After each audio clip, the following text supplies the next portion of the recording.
বিসমিল্লাহির রহমানির রহিম। আসসালামু আলাইকুম। সূরা বুরুজে প্রথম 3টি আয়াতে আল্লাহ 4টি জিনিসের নামে শপথ করে পরের 4টি আয়াতে আল্লাহ বলেছেন, অভিশপ্ত হয়েছে গর্তওয়ালারা, অনেক ইন্ধনের অগ্নি সংযোগকারীরা, যখন তারা তার কিনারে বসেছিল এবং তারা বিশ্বাসীদের সাথে যা করেছিল তা নিরীক্ষণ করছিল। অষ্টম ও নবম আয়াতে আল্লাহ বলেছেন, তারা তাদেরকে শাস্তি দিয়েছিল শুধু এ কারণে যে তারা প্রশংসিত পরাক্রান্ত আল্লাহর প্রতি বিশ্বাস স্থাপন করেছিল, যিনি নবমণ্ডল ও ভূমণ্ডলের ক্ষমতার মালিক। আল্লাহর সামনে রয়েছে সবকিছু। শুধু আল্লাহর উপর ঈমান স্থাপনের জন্য কারা কাদেরকে কি শাস্তি দিয়েছিল এবং কেন, এ ব্যাপারে বিস্তারিত ঘটনা যা সহিহ হাদিসে বর্ণিত হয়েছে তা সংক্ষেপে বর্ণনা করা হলো। আসহাবুল উখদুদ বা গর্তবাসীদের সংক্ষিপ্ত কাহিনী। এক বাদশার একজন জাদুকর গণক ছিল। সে বৃদ্ধ হয়ে গেলে বাদশাকে বলল, আমার মৃত্যুর সময় ঘনিয়ে এসেছে, সুতরাং আমাকে একটি বুদ্ধিমান বালক দিন, যাকে আমি ভালোভাবে জাদুবিদ্যা শিখিয়ে দিতে পারি। তারপর সে বাদশার মনোনীত এক মেধাবী বালককে জাদুবিদ্যা শিখাতে শুরু করে। বালকটি তার শিক্ষাগুরুর বাড়ি যাওয়ার পথে এক সাধকের আস্তানার পাশ দিয়ে যেত। সাধক ওই আস্তানায় বসে কখনো ইবাদত করতেন, আবার কখনো জনগণের উদ্দেশ্যে ওয়াজ নসিহত করতেন। সম্ভবত ওই সাধক ঈসা আলাইহিস ইসলাম বা অন্য কোনো নবীর উম্মত ছিলেন। বালকটিও পথের পাশে দাঁড়িয়ে ইবাদতের পদ্ধতি দেখত, কখনো ওয়াজ নসিহত শুনত, যা তার কাছে ভালো লাগত। এভাবেই তার আসা যাওয়া অব্যাহত থাকে। ফলে প্রায় জাদুঘরের আস্তানায় যেতেও দেরি হয়ে যেত, আবার বাড়ি ফিরতেও দেরি হতো। এমনিভাবে বালক একদিকে জাদুবিদ্যা, অন্যদিকে ধর্মীয় বিদ্যা শিক্ষা করতে লাগলো। একদিন সে দেখলো যে তার চলার পথে এক বিরাট বিস্ময়কর জন্তু বসে আছে। পথে লোক চলাচল বন্ধ হয়ে গেছে। বালকটি মনে মনে চিন্তা করলো যে এটা বেশ সুযোগ পাওয়া গিয়েছে, পরীক্ষা করে দেখা যাক আল্লাহর কাছে কোনটা পছন্দনীয়, জাদুকরের নাকি সাধকের ধর্ম। এটা চিন্তা করে সে একটা পাথর তুলে জন্তুটির প্রতি এই বলে নিক্ষেপ করলো, হে আল্লাহ, আপনার কাছে যদি সাধকের ধর্ম অধিক পছন্দনীয় হয়ে থাকে তবে এই পাথরের আঘাতে জন্তুটিকে মেরে ফেলুন। পাথর নিক্ষেপের পরপরই ওর আঘাতে জন্তুটি মরে গেল।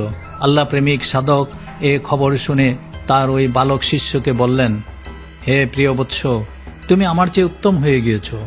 এবার আল্লাহ তাআলার পক্ষ থেকে তোমাকে নানানভাবে পরীক্ষার সম্মুখীন হতে হবে। সেসব পরীক্ষার সম্মুখীন হলে আমার সম্বন্ধে কারো কাছে কিছু প্রকাশ করবে না। অতঃপর বালকটির কাছে নানা প্রয়োজনে লোকজন আসতে শুরু করলো। তার দোয়ার বরকতে জন্মান্ধ দৃষ্টিশক্তি ফিরে পেতে লাগলো, কুষ্ঠরোগী আরোগ্য লাভ করতে থাকলো এবং নানা দুরারোগ্য ব্যাধি ভালো হতে লাগলো। বাদশার এক অন্ধ মন্ত্রী এ খবর শুনে বালকটির নিকট হাজির হয়ে বললেন, তুমি কি আমার দৃষ্টিশক্তি ফিরিয়ে দিতে পারবে? বালকটি বলল, দৃষ্টিশক্তি ফিরিয়ে দেওয়ার শক্তি আমার নেই, একমাত্র আমার প্রতিপালক আল্লাহই তা পারেন। আপনি যদি তার প্রতি বিশ্বাস স্থাপন করেন তাহলে আমি তার নিকট দোয়া করে দেখতে পারি। মন্ত্রী অঙ্গীকার করলে বালক তার জন্য আল্লাহর নিকট দোয়া করলো। এতে মন্ত্রী তার দৃষ্টিশক্তি ফিরে পেলেন। অতঃপর মন্ত্রী বাদশার দরবারে গেলে বাদশা অবাক হয়ে জিজ্ঞেস করলো, আপনার দৃষ্টিশক্তি কি করে ফিরে পেলেন? মন্ত্রী উত্তরে সেই বালকের কথা বলে দিলেন এবং জানালেন যে তিনি তার কাছে ইসলাম গ্রহণ করেছেন।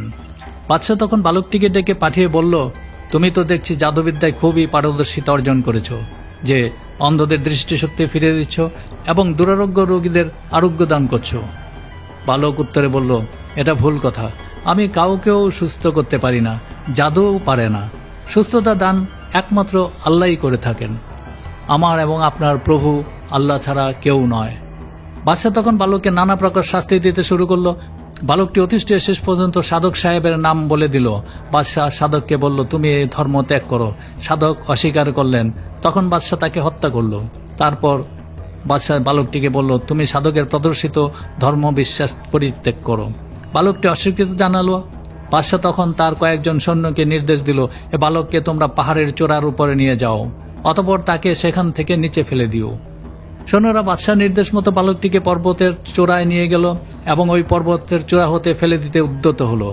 তখন বালক আল্লাহ তাআলার নিকট দোয়া করল, হে আল্লাহ, যেভাবেই হোক আপনি আমাকে রক্ষা করুন। এ দোয়ার সাথে সাথে পাহাড় কেঁপে উঠল এবং সে ছাড়া সকলেই পড়ে মারা গেল। বালকটিকে আল্লাহ রক্ষা করলেন। সে তখন আনন্দ চিত্তে ওই জালিম বাদশার নিকট পৌঁছল। বাদশাহ বিস্মিতভাবে তাকে জিজ্ঞাসা করল, ব্যাপার কি, আমার সৈন্যরা কোথায়?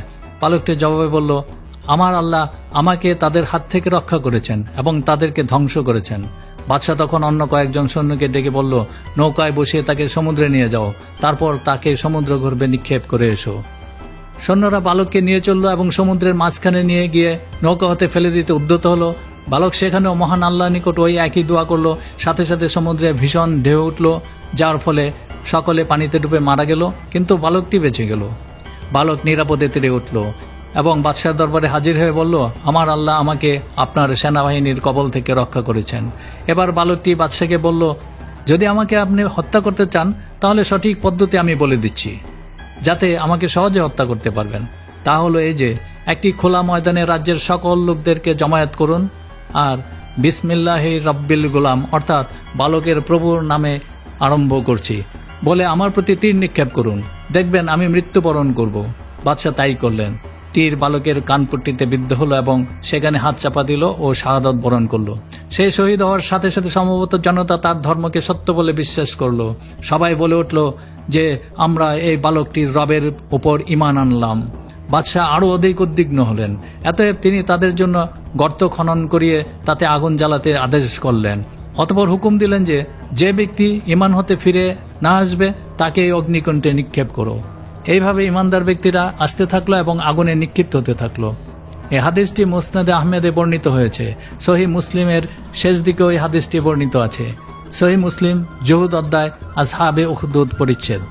সুনান নাসাইতেও কিছুটা সংক্ষেপে এ হাদিস বর্ণনা করা হয়েছে। সূরার পরবর্তী আয়াতসমূহে আল্লাহ সেই অত্যাচারীদের আযাবের কথা ঘোষণা করেছেন।